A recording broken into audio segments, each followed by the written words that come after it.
All right, the Slinger Nationals are coming up on July 7th and 8th, live on FloRacing from Slinger Speedway in Wisconsin. And when I was thinking about who should I talk to from Slinger Speedway past, who still has such a bead, and a great passion for short track racing, you're the first person I thought of. Mark Martin, obviously NASCAR Hall of Famer and 96-time winner, I believe, in the top three series of NASCAR points paying wins. But your heart has always been for Slinger Speedway, and you've wore that on your sleeve. These race fans that are new to Slinger Speedway on FloRacing, can you describe Slinger, because it is like almost nothing in the world? Well, you just take Bristol and you shrink it down in half. So it's Bristol half size. It is like, wow. And I remember when I first went there, the track record was it was about 12 flat. It was 12 something. And we started breaking into the 11 second, bracket. And I thought that was crazy. 11, we got the track record down to 1170 something, but now it's 11 flat or something. It's Yeah, Abel actually crazy. just got into the tens this year, Yeah, and and I believe in May. I thought Yeah. I saw him squeak it down in the 1090s. Like, dude, this is insane. It's almost like quarter midget racing. It's so Uh, fast, man. It's wild. the first time I went there, Mark, I sat in the stands actually with Bobby Dotter, and I had never been there before. I always wanted to go. I got to meet Al Schill that night, which was a thrill. But I'll never forget going there, and I was sitting with Bobby, and I was like, man, this place is going to be kind of bottom shot, like what I'm used to in the South, rooting and gouging, bottom shot racing. But I was so surprised to see super late models running side by side pace laps. What is it about the respect level on a place that just doesn't look like it would fit that type of racing, but it just happens there for some reason from the 80s to even now? Yeah, I think the straightaways being banked as much as they are as well, so you don't really fall off the banking when you come out of the turns helps a little bit. But Wisconsin, for fans that don't know, in Wisconsin, you could race weekly shows, weekly. Tuesday, Wednesday, Thursday, Friday, Saturday, and Sunday night. Weekly shows. So I went up there in the 70s when I first started racing on pavement to learn how to race. I could go up there in a week and race more than I'd race a month at home. And so when you're racing like that for $400 or $500 to win, of course that was a long time ago. It was a little bit of money, but it wasn't much. You couldn't be. They didn't even want to bend a tie rod. So you raced fierce, but you did not ever, you just didn't make contact. That was a no-no. We gave room. There was a code of driving back then. And that lasts, today's age doesn't work as well as it used to, but the racetrack itself lends itself to that even today. But there was just a code of ethics that everyone raced with that made for fierce racing, lots of side by side racing, but very very little contact. So 1980, the first Slinger Nationals.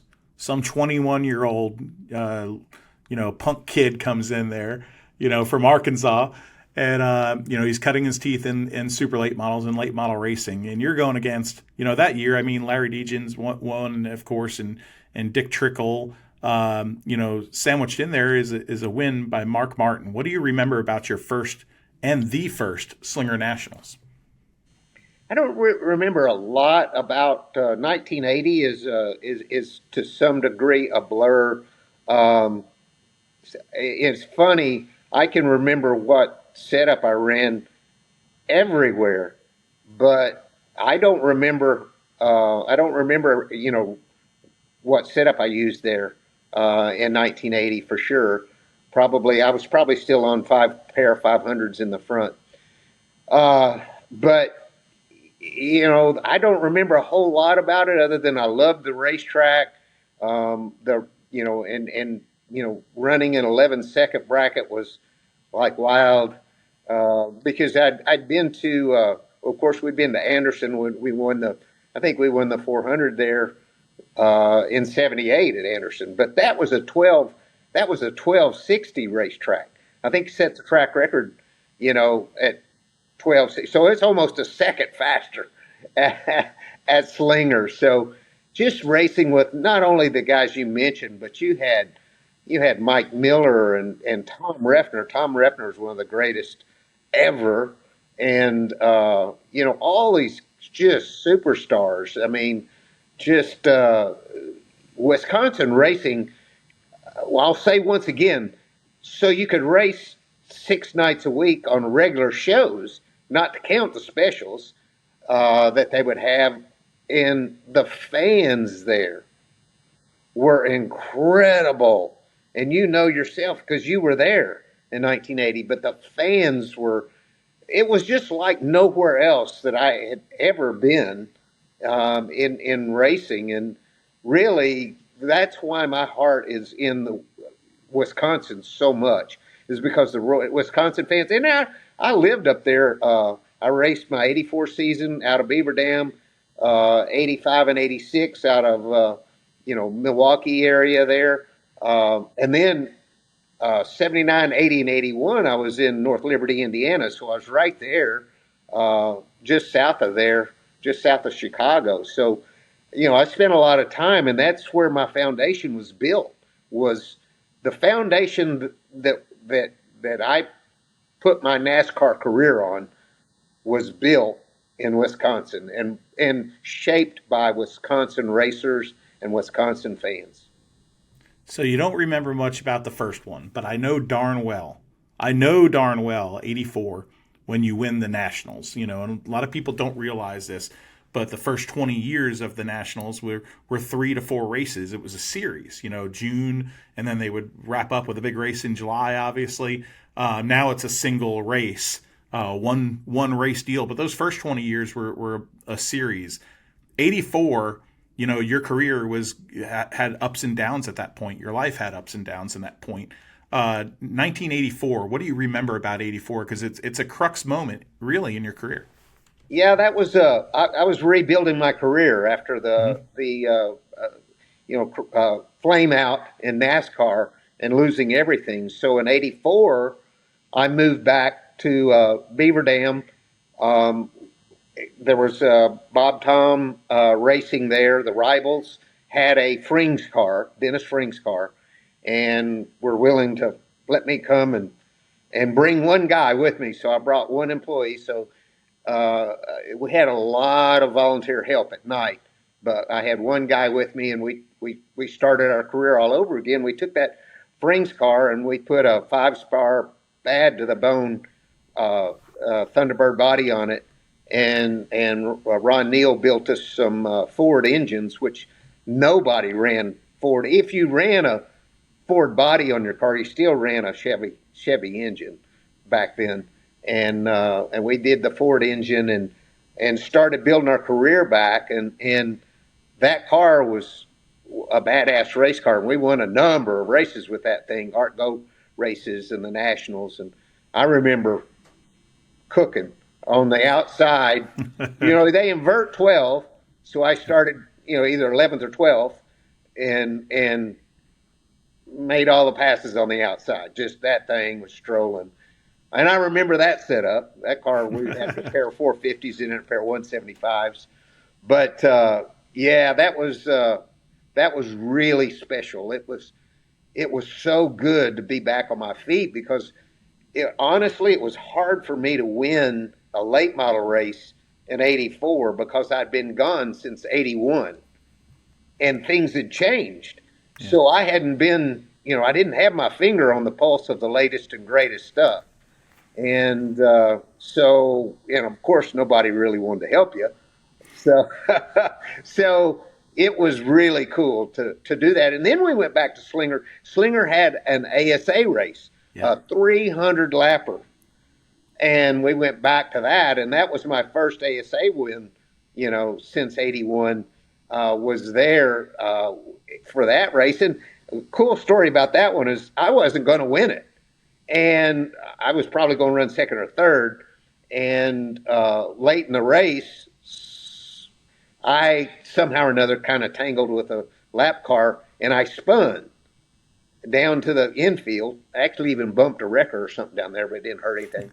And so I pitted and put tires on, and that was the I That's don't when the know show came. took the win. So that was significant to be able to, because I'm telling you, to win an ASA race in '84 was a challenge, because I did, I hadn't been there, hadn't been racing those cars in a while, and you get behind when you're racing against the best of the best. And I look at like that '84 win that the '84 season, the '84 Slinger Nationals championship you had. You look at Butch Miller when he swept. That's incredible. There's so many little points of history that are so interesting with this race. Big names, big performances. But that '84, you finished, I think it was third, second, and then first. And with those inverts, and you're not going against any slouches there. This is an all-star field of people that you're racing against. Oh yeah, I mean, Al Shields, the regular guys, Johnny Ziegler's, all the regulars were fierce. Besides the big name guys that were there, and Trickle and all those guys. So, yeah, that's significant, and it still is to this day. It is certainly a crown jewel, but for me in '84 to have that starting all three of those races from the sixth row, I think so. Yeah, that was a big deal. But it's such a great racetrack, and it's not a bull ring where you have to do the bump and run. I mean, you can get it going on the outside, or you can get a diamond going, and you can get up under a guy, and you can make passes. It's not a follow the leader racetrack. No, I think that's the thing too. There's you see racing this day and age, and I don't want to be that guy that says, "Hey, I walked to school uphill both ways in the snow barefoot." I don't like being that way. Racing is racing, and no matter what period of time you're in my opinion. But there's a lot of us that are, maybe I get a little gray right here. So that they're racing was so much better back then. This is to a race fan that hasn't seen the Slinger Nationals, hasn't seen racing at Slinger. I invite them to watch something like this, and I've been saying this publicly to a lot of people I know. I work at Bowman Gray Stadium, where rooting and gouging is part of the deal. You have to work somebody's rear bumper to kind of get them out of the groove. Slinger Speedway is so different. What people complain about in motorsports, the opposite is on perfect display, in my opinion. Do you feel that way? I do. I absolutely do. I highly encourage anyone that hadn't watched the races at Slinger to watch. I'm not saying there won't be. I've seen, the bump and run, displayed there, but you don't have to. You have to at Bowman Gray, but there are ways to get it done without making any contact, and there's a lot of that going on. A lot of side by side, because you've got a lot of cars on a little bitty racetrack that are lapping at 11 seconds. It's insane, man. It's great, and I know I'll be on it on Flow watching, but I will be there. I'm hoping to be there in person in 26. Can't make it this year, but my dream is to make it for the Nationals, to have my book out to share with my fans and make it up there. If we don't have our book completed, I'll probably push it out to 27, because I want to make my comeback for the Nationals. I want to have that book to share with the fans that mean so much to me. Will be easy when you say comeback, because then we're going to try to get you to do what Rich Bickle is doing this year, getting back in a race car. I know there's a lot of people that would put Mark Martin back in a race car. I mean, I don't even realize how old you are right now, Mark, but you look like you could run circles around me. So, be careful about saying comeback. Once in a while, I feel like I could probably do it, but most of the time I feel like I couldn't. But, I was just like you. I was watching Flo, the IRP, and last night, when those dudes, Caps and and Sammy. Swindell crashed, Whew. I said to myself, "That's just why I don't have any business in a race car." Right there. Yeah, that was a little bit of a slightly hard impact, I would say. But hey, things are different. Racing, streaming is different. Um, you know, Flow, we're kind of trying to expand our pavement footprint, and I don't mean to be a PR person here for Flow, but we've got the Snowball Derby. We've added this to our repertoire. The Cars Tour, as far as the late model stock side, which is totally different than say something you grew up with, has started to excel, and that's been a long process, not just with the ownership group. Where do you see late model racing? Because a few years ago it was like, it's the cars are too expensive, things are too expensive, but the competition side and some elements of it it's on the rise in some ways. Where do you see it? I see it in a better place than I did just a few years ago. Okay. Super lates, still have a ways to go to figure out the formula. The late model dirt guys have the formula figured out better, I think, than the pavement guys, as far as you know being able to afford to do it. I mean, when you show up at a racetrack on Friday night and a different racetrack on Saturday night, and you get 3 laps of practice at each place, and that's it. I mean, there's something to be said for that. Like the snowball is a wonderful event, but you're down there all week. There's no telling how many tires you run through and whatnot. So it's the cost of a super late is tough, but we need that out there. The super lates, are the premier of the late model racing. However, as far as the product goes, the cars tours, that is really, really coming on strong. And the races are so good. I mean, and the competition is fantastic. And I've had Lauren Rainier twisting my arm to come and test one of those cars just for the fun of it. And there's one part of me that says, "Yeah, I might do that sometime." Yeah, why The other not? part says, "I don't know if I want to get hot and sweaty or not." Just I come to the love being spring races. You're retired. fine. Oh man. While I got you here, you look at what Travis Dassow and his group are doing. Taking over operations at Slinger. Obviously, it's a track that we need around. It's healthy in this landscape, but there's also health of you've got some incredible race car drivers up there. You have some really young talent. But there's a very steady mix of veterans. You look at last year, Brad Miller winning his first one was one of the great underdog kind of really favored moments of Slinger Speedway history. But you got your Fenn houses, and then you got your kind of NASCAR superstars that are coming back to where they're from, like a Ty Majeski. Who are some of the talent that you're looking at, and how talented do you think this field is? At the 46 Slinger Nationals. Well, the guys that I'm really familiar with are already Mm-hmm. dipping their toe into the truck series or whatever already. So I'm keeping my eye on those guys. Um, I don't really have a standout. There's so much great talent. I was just up at the Joe Shear Classic and shook hands of every driver that was in the field, and it was pretty shocking how young some of those kids were coming across. And I didn't recognize their name, but I knew that they were, just to be in the field. You're talking about, some talent. So, there's always tons of talent. I think if you're talking about pavement late models, Wisconsin is the place to be. It's a place to learn. It's a place where you can get more. You can race more up there, in the summer than you can anywhere else, and it's extremely competitive. So it is still, you know, to me, it's still the best place to go if you're a young pavement racer and you want to get to NASCAR, and you want to get a bunch of time under your belt.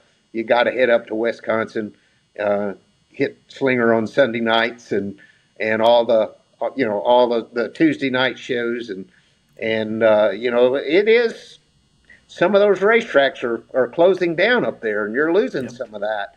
And so we all have to support the sport we love so much.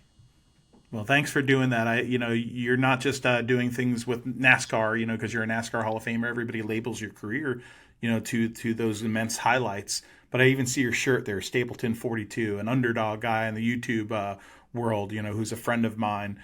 Being on this interview with Flow Racing, it's important that a lot of you guys do things within grassroots racing, and we appreciate the fact that you're doing that. We're looking forward to having you up there, hopefully next year when you get that book out, and we'll do a little interview to pub the book for you. Sounds good. I look forward to it, man. All right, Mark. Thanks for your friendship and doing all you do for short track racing. And hopefully, I'll be at the 46th Cobblestone Hotel's Slinger Nationals, getting sweaty and enjoying it. You'll be watching it on Flow Racing, but we appreciate you joining us. And everybody, make sure to tune in, Slinger Nationals. I hope you guys have a good time up there. Thanks, buddy. Thank you.